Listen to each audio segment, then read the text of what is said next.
হারুন ভাই এই লোকেশনটা কোন জায়গাটার নাম কি? এই মসজিদ সম্পর্কে কিছু বলেন তো ভাইয়া। এই মসজিদ সম্পর্কে তেমন কিছু জানি না, কিন্তু একটা জিনিস জানি, এই মসজিদ হচ্ছে আপনার চারপাশের দেয়ালগুলো হচ্ছে কাজ দেওয়া আবরণ করা, ঠিক আছে।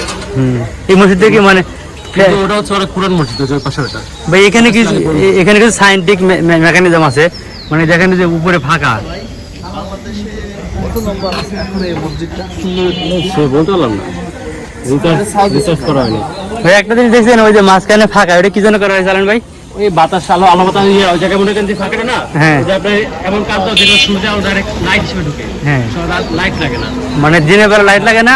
আর একটা জিনিস কি, লাইট হচ্ছে আপনি মনে করেন ফ্রেশ এয়ার ঢুকে, ফ্রেশ এয়ার ঢুকে, আর মানে ফ্যান ট্যান লাগে না। ফ্যান আছে কিন্তু মানে প্রয়োজন পড়ে না, মানে এখানে বিশেষত ওই কাজ দেওয়ার মানে হচ্ছে লাইটিংটা, হ্যাঁ, ঠিক আছে। দিনের বেলা কোনো লাইট লাগে না।